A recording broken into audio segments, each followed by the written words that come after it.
Hello everybody, this is my second video on PB Shelley. In this video, I'm going to address Shelley as Julian Shelley because he called himself Julian in one of his works. In my last video, I talked about the few last years of his life, but in this, I'm going to talk about the kind of person he was and the kind of attitude he had towards life. Well, he was a radical revolutionary romantic. Unlike other romantic writers, he was against authority. He was against kings, laws, religion, marriage, and church. So, in short, he was against all established authorities.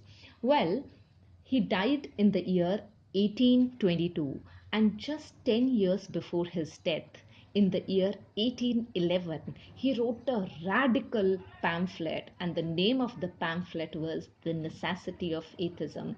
For writing this pamphlet, he and his co-author Jefferson Hogg, both of them, Julian Shelley and Jefferson Hogg, were thrown out of Oxford.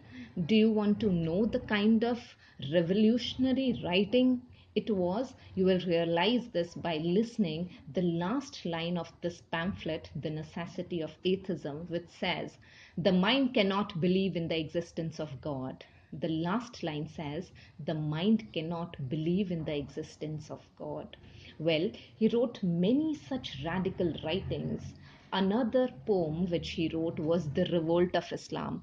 Look at the title of the poem. It has revolt in it, though it has nothing to do with Islam, but its another title was The Revolution of the Golden City. See, both the titles.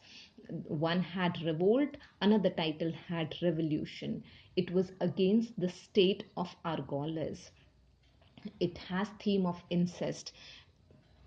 It is about two brother and sister, Lion and Cynthia, who had incestuous relationship. He has written pamphlets, he has written poems, he has written plays as well. He wrote a play, The Cenci, which was a 5 acts. And if I ask you this question, that in which genre this play is written, it is very easy to guess if you have watched my video on Coleridge. Obviously, it was a tragedy. If I ask you in which meter this play was written, it is again very easy to guess if you have watched my video on Coleridge. It was written in blank verse. So the Cenci was a 5 act play which was a tragedy and written in blank verse. And it was dedicated to one of his very close friends, Leigh Hunt. And again, it has incestuous relationship in this poem. Well, my next play is Prometheus Unbound. Prometheus Unbound was a 4 acts play, and it was a lyrical drama. See what he did in this play. In this play, he made Satan as hero and God as oppressor. See the kind of radicalism was in Shelley, the kind of revolutionary man he was. This play was inspired by Aeschylus, a Greek writer's play. Well, the but though we know he was radical, we know he was revolutionary, but what kind of radicalism was in him? He didn't want to destroy people, he didn't want to destroy properties, but he wanted to protest in a very, very silent and non-violent way. This we realize when we read his another poem, The Mask of Anarchy. Well, it has no anarchy in this, but still the title is so radical, The Mask of Anarchy. And it was influenced by Peterloo massacre, where protesters protested silently, peacefully. And let's have a look at this poem. I'll read a few lines of this poem, The Mask of Anarchy, which says, "Stand ye calm and resolute, like a forest close and mute, with folded arms and looks which are weapons of unvanquished war. He wants to revolt, he wants people to protest, but in a calm and mute way. He doesn't want any kind of destruction in his life.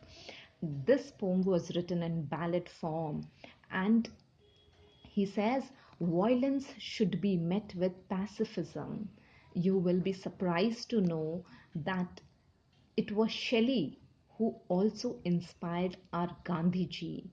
Gandhiji, in his doctrine Satyagraha, mentioned his non-violence. Gandhiji's passive resistance was inspired by non-violence of Shelley.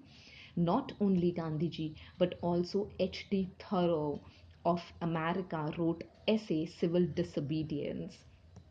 So he says in his epigraph, hope is strong, justice and truth their winged child have found. So this is first modern statement of the principle of non-violent resistance, and it was written after hearing about Peterloo massacre. So finally we realize that though Shelley was radical, revolutionary, but he had very non-violent approach towards life. After all, he was lover of nature. He never wanted to destroy anything that is there in nature. He has addressed people of England as well in his poem England in 1819, which was written in iambic pentameter. Now, this is a sonnet where he hates arrogance of power, he condemns king, army, laws, religion, etc. And this poem is again a reply to Peterloo massacre, where he says, an old, mad, blind, despised, and dying king, prince, rulers who neither see nor feel nor know, but leech like to their fainting country cling till they drop blind in blood without a blow. So he had a lot of sympathy towards laymen, towards common people. He loved common people. He loved people of England, but he was against that kind of authority which oppressed these innocent people. He has written one more poem, which is Song to the Men of England. And in this poem, it is very clear that he cares for people of England. He cares for common men. He wants to do something for them. Undoubtedly, he has done that with his poetry. Now, as I have in this video, I have told about his radical revolutionary attitude by talking about the necessity of atheism, the revolt of Islam, the Sensi, Prometheus Unbound. But this radical attitude was not destructive. He wanted to destroy, but in a very peaceful manner, which we realize finally by reading The Mask of Anarchy. I'll meet you again in my next lecture. Till then, goodbye.